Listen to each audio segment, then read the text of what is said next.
Assalamualaikum warahmatullahi wabarakatuh. Kami dari kelompok 2 akan membahas materi tentang penyakit metabolisme, khususnya penyakit dislipidemia. Dislipidemia adalah suatu kondisi di mana terdapat abnormalitas kadar lipid di dalam darah, seperti peningkatan kadar kolesterol, LDL (low density lipoprotein), dan kadar trigliserida, serta penurunan kadar HDL atau high density lipoprotein. Klasifikasi dislipidemia dapat dibagi menjadi beberapa jenis, yaitu 1. Dislipidemia primer. Dislipidemia tipe ini adalah yang tidak diketahui jelas penyebabnya. 2. Dislipidemia sekunder. Adanya kondisi abnormal lain yang memicu dislipidemia, seperti obesitas, diabetes mellitus, penyakit tiroid, dan gangguan ginjal. Metabolisme lipid terdiri dari 3 jalur, yaitu jalur metabolisme eksogen, jalur metabolisme endogen, dan jalur reverse cholesterol transport. Jalur metabolisme eksogen dan metabolisme endogen berhubungan dengan metabolisme kolesterol, LDL, dan trigliserida, sedangkan jalur reverse cholesterol transport hanya mengenai metabolisme kolesterol HDL. Dislipidemia merupakan faktor resiko utama penyakit kardiovaskular. Penyakit kardiovaskular adalah penyakit yang disebabkan gangguan fungsi jantung dan pembuluh darah, seperti penyakit jantung koroner, penyakit gagal jantung atau payah jantung, hipertensi, dan stroke. Penyakit jantung koroner merupakan penyebab kematian utama di dunia. Parameter paling akurat dalam memprediksi penyakit tersebut adalah perbandingan nilai kolesterol LDL dan HDL yang disebut rasio kolesterol LDL banding HDL. Pengendalian kadar kolesterol yang tepat dapat mengurangi risiko penyakit kardiovaskular. Pengendalian kadar kolesterol dapat dilakukan dengan mengkonsumsi makanan fungsional yang berpotensi menurunkan kadar kolesterol. Salah satu makanan fungsional yang berpotensi menurunkan kadar kolesterol adalah biji pepaya. Kandungan flavonoid, saponin, dan tanin yang berada dalam biji pepaya membuat tanaman ini mempunyai khasiat untuk menurunkan kadar kolesterol pada penderita dislipidemia karena sifat hipolipidemik yang dimilikinya. Biji pepaya merupakan bahan alami yang mengandung zat fitokimia berupa flavonoid, saponin, tanin, dan antosianin yang bersifat sebagai hipolipidemia. Tanaman pepaya sangat mudah dijumpai di Indonesia dan sering dimanfaatkan mulai dari daun sampai akar, tetapi manfaat biji pepaya masih belum banyak diketahui masyarakat. Tanaman pepaya merupakan tanaman yang tumbuh di daerah yang banyak hujan. Tanaman pepaya ditanam di tanah yang subur, gembur, mengandung humus, dan banyak menahan air. Tanaman ini lebih menyukai daerah terbuka dan tidak tergenang air. Hampir semua bagian tanaman pepaya dapat dimanfaatkan, mulai dari buah, daun, batang, maupun akar. Manfaat biji pepaya yang berpotensi menimbulkan efek hipokolesterolemik adalah flavonoid, saponin, dan tanin. Flavonoid adalah antioksidan sehingga dapat mengurangi oksidasi kolesterol LDL yang diduga terlibat dalam perkembangan penyakit aterosklerosis. Penelitian Meirindasari telah melakukan uji fitokimia untuk mengetahui perbedaan kandungan fitokimia dalam bentuk biji pepaya utuh, jus tanpa disaring, dan jus yang tidak disaring. Hasil uji fitokimia bahwa terdapat perbedaan kandungan fitokimia antar bahan. Dalam 100 gram biji pepaya utuh memiliki kandungan flavonoid, saponin, dan tanin yang paling tinggi, sedangkan jus biji pepaya saring memiliki kandungan flavonoid, saponin, dan tanin yang paling rendah. Perbedaan ini karena dalam bentuk jus proses pembuatannya terdapat penambahan air, sehingga konsentrasi biji pepaya dalam jus berkurang.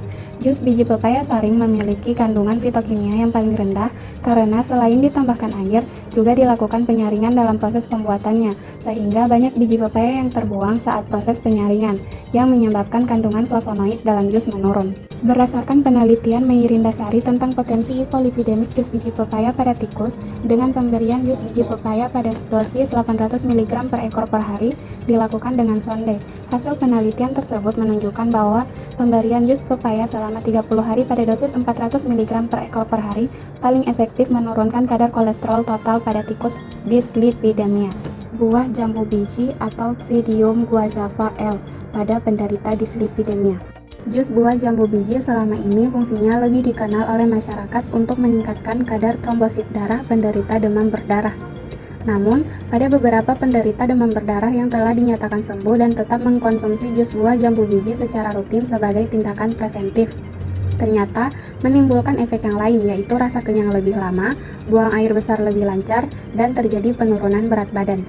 Hal ini dikarenakan buah jambu biji kaya akan kandungan serat, khususnya pektin atau serat larut air.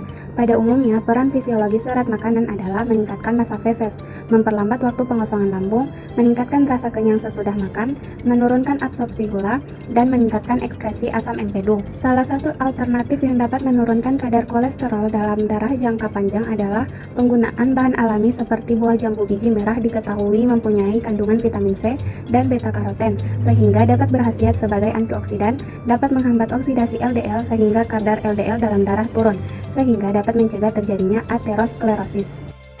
Dislipidemia berkaitan dengan gangguan arteriosklerosis yang merupakan penyakit vaskular atau sistemik yang diakibatkan oleh berbagai faktor genetik, lingkungan, dan pola hidup. Apabila proses aterosklerosis terjadi pada pembuluh darah koroner, maka timbullah penyakit jantung koroner. Bila aterosklerosis terjadi pada pembuluh darah otak, maka akan terjadi infark serebral yang menyebabkan stroke. Berdasarkan analisis hasil penelitian Iwayan Sastra Astawan, disimpulkan bahwa pemberian terapi jus buah jambu biji dosis 650 mg per kilogram berat badan dalam bentuk sediaan 200 ml 3 kali sehari, 30 menit sebelum makan selama 30 hari dapat digunakan sebagai alternatif terapi untuk penurunan LDL pada penderita dislipidemia. Salah satu tanaman yang dapat menurunkan kadar kolesterol adalah Citrullus lanatus. Citrullus lanatus atau buah semangka mengandung senyawa argin, betain, citrulline, kukurbitasin, likopen, dan pekin yang digunakan untuk menyeleksi senyawa berdasarkan interaksinya dengan protein target dan prediksi bioavailabilitasnya. Senyawa dari buah semangka ini untuk dijadikan kandidat obat dislipidemia atau sebagai penurun kolesterol. Taksonomi tanaman Citrullus lanatus atau buah semangka dapat diklasifikasikan sebagai berikut. Citrullus lanatus mengandung antioksidan dan zat-zat aktif lain yang mampu menurunkan kadar low density lipoprotein kolesterol atau LDLC dalam darah. Kadar profil lipid yang tinggi dapat meningkatkan faktor resiko kardiovaskuler seperti hiperlipidemia dan pembentukan plak aterosklerotik. Antioksidan yang dapat menurunkan kadar kolesterol adalah likopene dan flavonoid dengan mekanisme menghambat enzim HMG-CoA reduktase pada jalur mevalonat dalam metabolisme kolesterol. Tanaman herbal yang dapat menurunkan kadar kolesterol total dalam penyakit dislipidemia adalah Dioscorea alata atau uwi atau yang disebut dengan ubi kelapa ungu. Ekstrak diosgenin mentah dari Dioscorea alata L efektif dalam menurunkan kolesterol total. Diosgenin mampu menurunkan kadar kolesterol total serum dengan mekanisme yang mirip dengan kolestiramin atau obat penurun kolesterol darah menurut Harijono 2016. Diosgenin merupakan kolesterol dengan mengikat asam empedu di saluran pencernaan, mengganggu sirkulasi enterohepatik yang membuat sekresi asam steroid dalam feses meningkat. Penurunan tingkat asam empedu menyebabkan peningkatan produksi asam empedu dari kolesterol. Sirkulasi enterohepatik menjadi terhambat sehingga kolesterol yang diserap melalui saluran cerna dihambat dan disekresikan ke feses. Menurut Malloy 2012. Berikut klasifikasi ilmiah tanaman ubi kelapa menurut Setien Toro dan Walokotsari 2012. Baiklah, berikutnya saya akan menjelaskan tentang tanaman sirsak. Sirsak merupakan tumbuhan yang berbentuk pohon dengan tinggi kurang lebih 7 meter. Daun berwarna hijau agak pucat, berbentuk elip dan bagian tepi tidak bergigi. Bunga besar warna kuning atau hijau kekuningan. Buah membujur dengan panjang kurang lebih 30 cm, warna hijau, rasa asam dan daging buah berwarna putih. Daun sirsak memiliki panjang 6-18 cm, bertekstur kasar, berbentuk bulat telur, ujungnya lancip pendek, daun bagian atas mengkilat hijau dan pucat kusam di bagian bawah daun, berbentuk lateral. Daun sirsak memiliki bau tajam menyengat dengan tangkai sekitar 3-10 mm. Menurut Citrozoepomo tahun 1994, kedudukan taksonomi dari tanaman sirsak yaitu sebagai berikut.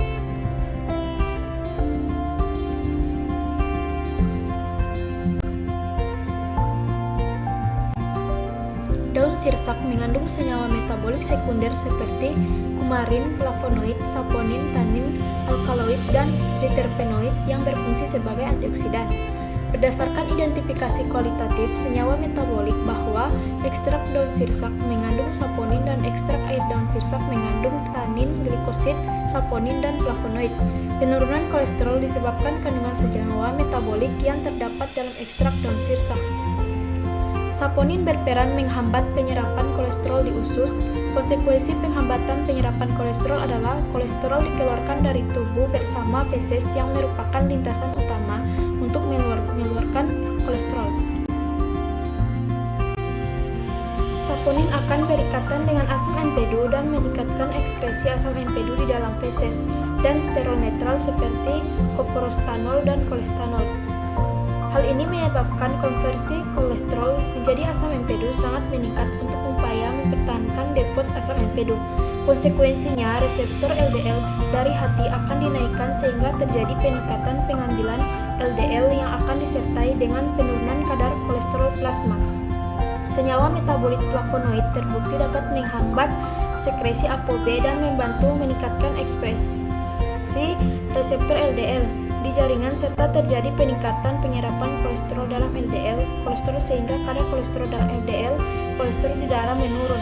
Kemampuan LDL berkorelasi negatif dengan LDL kolesterol. Ketika LDL lebih banyak maka LDL kolesterol sedikit.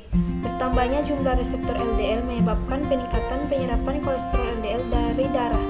Selain menurunkan kadar kolesterol total, ekstrak daun sirsak mampu meningkatkan kadar HDL kolesterol. HDL ini berperan mengangkut kolesterol dari jaringan perifer dan diuraikan kembali di dalam hati. Berikutnya adalah tanaman singawalang. Singawalang atau Petiveria aliceae adalah tanaman yang termasuk dalam famili Phytolaceae. Daun singawalang mengandung antioksidan yaitu senyawa flavonoid, alkaloid, dan tanin. Antioksidan dapat melawan kolesterol LDL dan mencegah kerusakan sel atau jaringan pembuluh darah.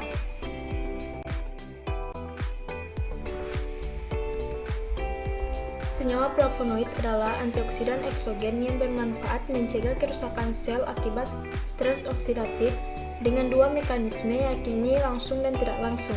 Secara langsung adalah mendonorkan ion hidrogen sehingga dapat menetralkan efek toksik radikal bebas.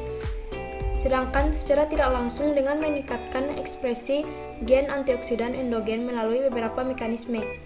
Flavonoid bekerja sebagai inhibitor enzim HMG CoA reduktase sehingga sintesis kolesterol menurun. Pada saat kolesterol ditransport dari usus ke hati, maka HMG CoA reduktase yang bertugas mengubah asetil CoA menjadi mevalonat dalam sintesis kolesterol akan terhambat sehingga produk sintesis kolesterol oleh hati akan berkurang. Yang kedua adalah senyawa alkaloid.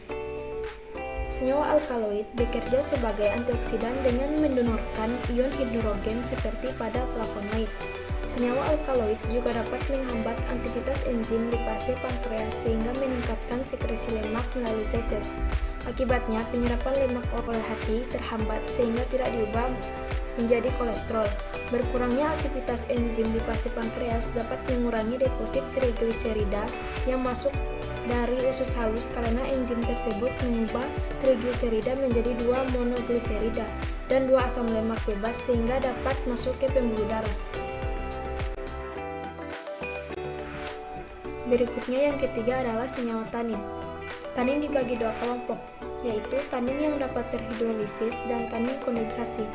Zat tersebut digunakan untuk menurunkan kadar glukosa darah dengan metabolisme glukosa dan lemak sehingga timbunan kalori dapat dihindari. Tanin menghambat penyerapan lemak di usus dengan cara bereaksi dengan protein mukosa dan sel epitel usus. Selain itu, tanin dapat mengendapkan mukosa protein di permukaan usus halus sehingga mengurangi efektivitas penyerapan kolesterol dan lemak. Protein dan asam amino yang terkandung pada pakan kemungkinan diendapkan oleh tanin yang terdapat dalam ekstrak daun singawalang sehingga penyerapan lemak dari pakan terganggu. Proses tersebut menyebabkan transport kolesterol oleh kilomikron ke hati jumlahnya tidak berbanding lurus dengan konsentrasi kolesterol dari pakan. Baik, saya akan menjelaskan tanaman mulberry atau Morus alba. Mulberry merupakan tumbuhan yang berasal dari Cina dan tumbuh baik pada ketinggian lebih dari 100 meter dari permukaan laut dan memerlukan cukup sinar matahari. Tumbuhan ini telah banyak dibudidayakan dan menyukai daerah-daerah yang cukup basah seperti lereng gunung, tetapi pada tanah yang berdrainase baik. Mulberry dapat tumbuh hingga 9 meter, persawangannya banyak, cabang muda, berambut halus, daun tunggal, letak berselang dan bertangkai dengan panjang 1-4 cm. Helai daun berbentuk bulat telur sampai berbentuk jantung, ujung runcing, pangkal tumpul, tepi bergerigi, pertulangan melilit, agak menonjol, permukaan atas dan bawah kasar, panjang 2,0-2,5 cm, serta berwarna hijau. Bunga majemuk berbentuk tandan, keluar dari ketiak daun, mahkota bentuk tajuk, dan berwarna putih. Dalam satu pohon terdapat bunga jantan, bunga betina, dan bunga sempurna yang terpisah. Selain itu, tanaman mulberry dapat berbunga sepanjang tahun. Kedudukan taksonomi dari tanaman mulberry adalah sebagai berikut: kingdom Plantae, divisi Spermatophyta, subdivisi Angiospermae, kelas Discotyledon, ordo Porticalis, famili Moraceae, genus Morus, spesies Morus alba.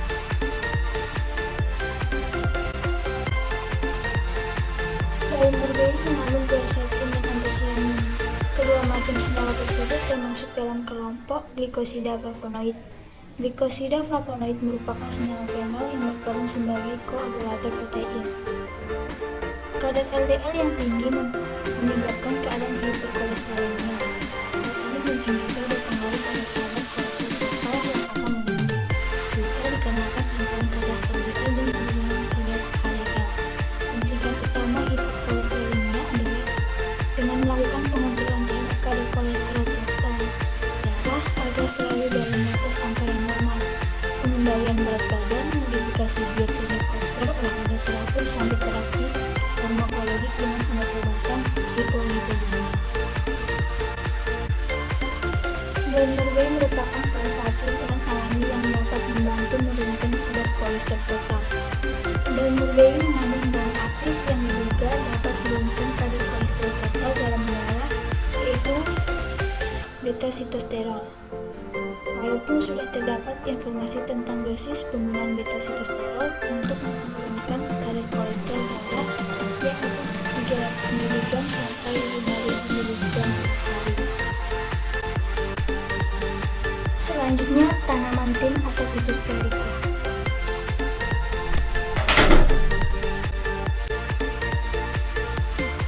Tanaman tin adalah tanaman subtropis yang termasuk dalam genus Ficus dan keluarga dari Moraceae. Tanaman tin mampu beradaptasi pada lingkungan yang minim unsur hara serta toleran terhadap tanah basah, tanah saling, dan tanah kering, tetapi idealnya tumbuh pada tanah yang memiliki gaya drainase baik, sedikitnya dengan ketinggian 1 meter di atas permukaan laut dengan pH antara 5-8. Tanaman tin memiliki daun sederhana bertekstur kasar dengan panjang 6-18 cm dan lebar 5-15 cm. Tulang daun lateral pertama berbentuk lurus dan menyeluruh terhadap ibu tulang daun di pangkal daun dengan membentuk biasada. Kedudukan taksonomi tanaman tin sebagai berikut: kingdom Plantae, divisi Magnetophyta, kelas Magnetopsida, ordo Rosales, famili Moraceae, genus Ficus, spesies Ficus saja. Salah satu tumbuhan yang paling banyak dikenal dan dimanfaatkan dalam kesehatan adalah buah tin. Buah ini memiliki kandungan senyawa flavonoid, quercetin, anthocyanin, kumarin, fenol, karbohidrat, protein, alkaloid, saponin, tanin, terpen,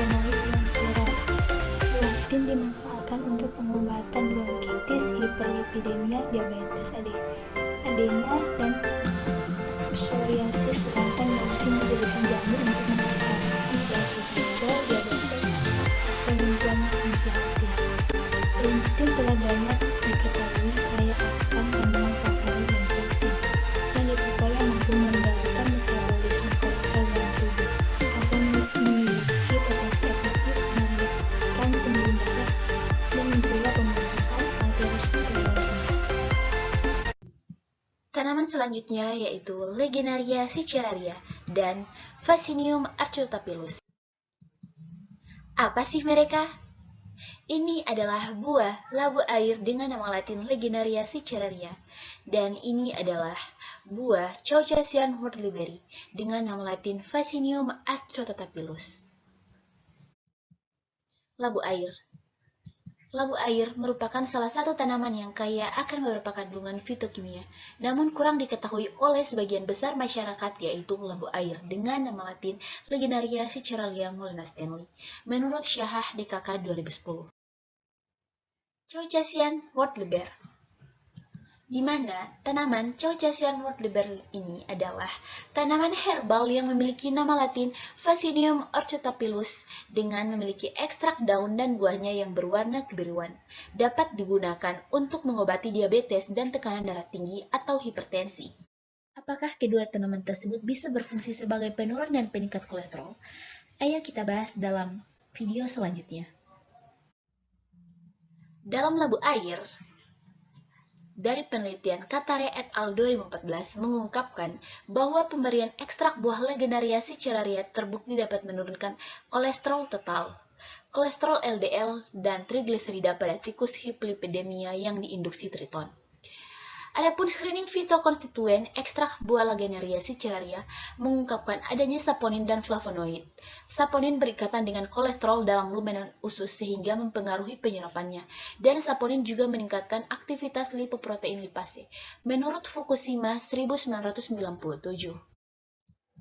Labu air, selain fitokonstituen, ekstrak buah Lagenaria siceraria mengandung lebih banyak properti serat yang larut daripada serat yang tidak larut. Serat terlarut memiliki efek mendalam dalam menurunkan kolesterol serum, yang juga mengungkapkan bahwa pektin merupakan komponen utama serat larut dalam buah-buahan Lagenaria siceraria, menurut Milne 2011. Sedangkan Caucasian whortleberry dikatakan bisa menurunkan dan menaikkan kolesterol karena dari penelitian menurut Kienbach et al. Ekstrak buah Vaccinium arctostaphylos menurunkan kadar kolesterol total, trigliserida dan kolesterol LDL, serta meningkatkan kolesterol HDL secara signifikan. Peningkatan kolesterol HDL oleh Vaccinium arctostaphylos terdapat 37,5% terbilang lebih besar dibandingkan dengan obat antidislipidemia konvensional. Yang tidak dapat dijelaskan dari penelitian tersebut, satu-satunya bioaktif yang diidentifikasi dan diukur dalam ekstrak yang digunakan dalam percobaan tersebut adalah total anthocyanin. Selanjutnya, bioaktif dan mekanisme yang terlibat dalam efek lipid dan ekstrak Vaccinium arctostaphylos tidak diperiksa dalam penelitian tersebut. Namun, anthocyanin mungkin bertanggung jawab untuk peningkatan profil lipid dengan mengaktifkan reseptor proliferator aktif peroksisom dan mengatur aktivitas lipoprotein lipase, menurut Kienbach 2014. Daun sirih merah yaitu Piper ornatum.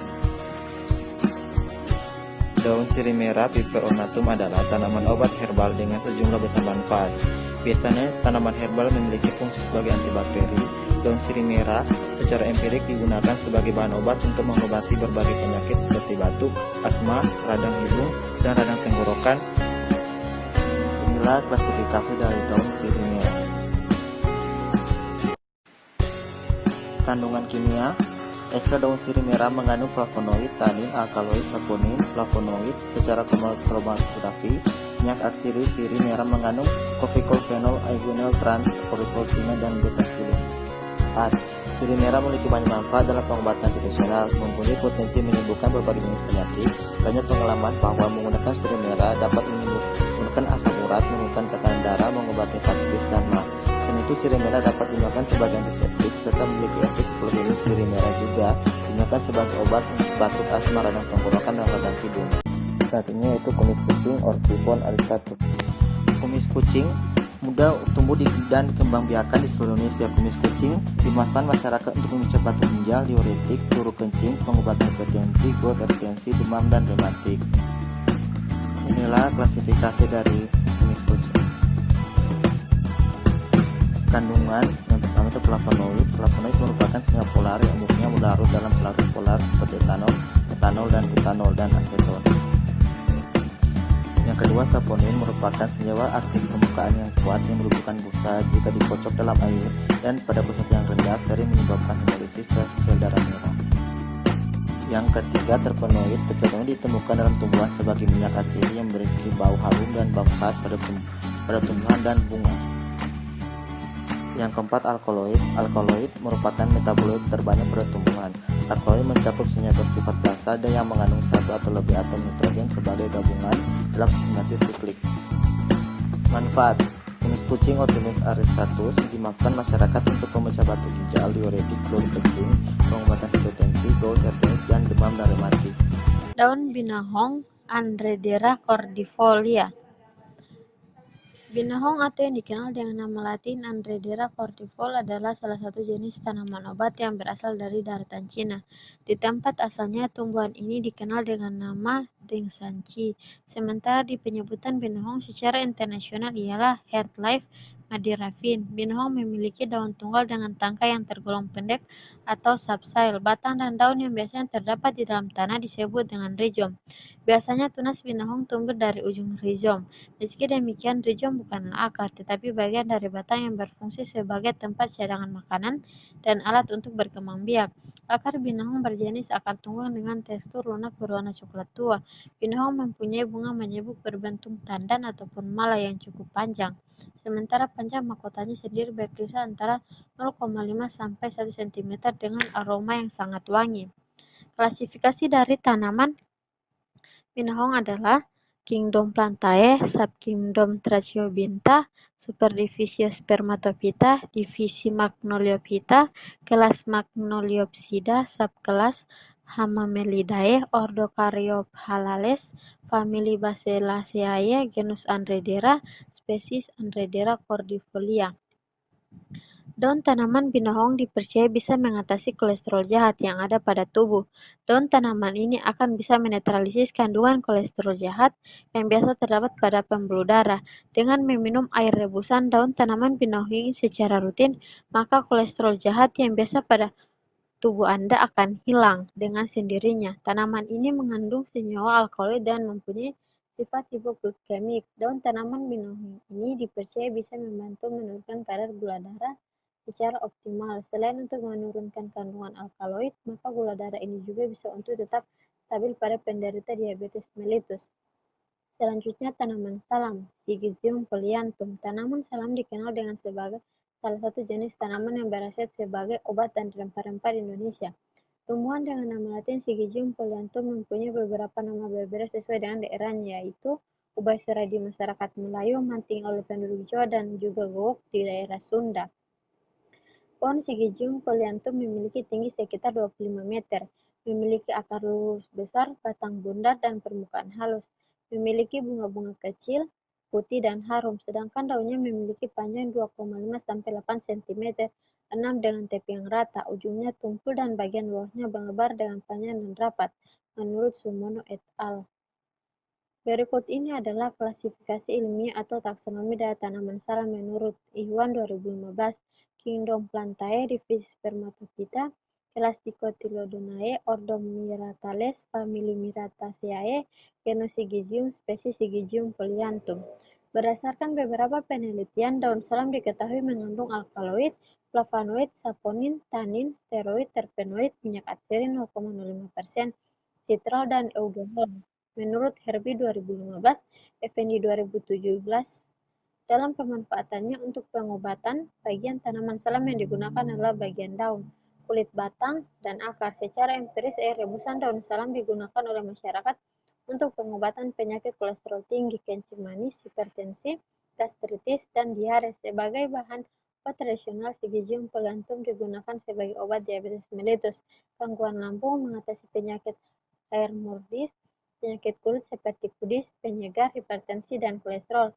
Secara ilmiah telah dibuktikan Syzygium polyanthum memiliki bioaktivitas sebagai antimikroba, antioksidan, anti-diabetes, dan anti-kolesterol. Menurut Herbie 2015, Silalahi 2017, Utami dan Sumekar 2017. Tanaman daun kelor atau Moringa oleifera. Tanaman kelor merupakan salah satu jenis tanaman tropis yang mudah tumbuh di daerah tropis seperti Indonesia. Tanaman kelor merupakan tanaman perdu dengan ketinggian 7-11 meter dan tumbuh subur mulai dari dataran rendah sampai ketinggian 700 meter di atas permukaan laut. Kelor dapat tumbuh pada daerah tropis dan subtropis pada semua jenis tanah dan tahan terhadap musim kering. Tanaman kelor ini dikenal di seluruh dunia sebagai tanaman bergizi dan telah diperkenalkan oleh WHO sebagai salah satu pangan alternatif untuk mengatasi masalah gizi. Di mana daun kelor mengandung fenol dalam jumlah yang banyak yang dikenal sebagai penangkal radikal bebas. Kandungan fenol dalam daun kelor segar sebesar 3,4%, sedangkan pada daun kelor yang telah diekstrak sebesar 1,6%. Karena daun kelor memiliki nilai gizi yang sangat tinggi, dapat berkhasiat dan manfaatnya menyebabkan kelor mendapat julukan sebagai Mother Best Friend. Karena kelor diyakini memiliki potensi untuk mengakhiri kekurangan gizi, kelaparan, serta mencegah dan menyembuhkan berbagai penyakit di seluruh dunia. Sekian dan terima kasih.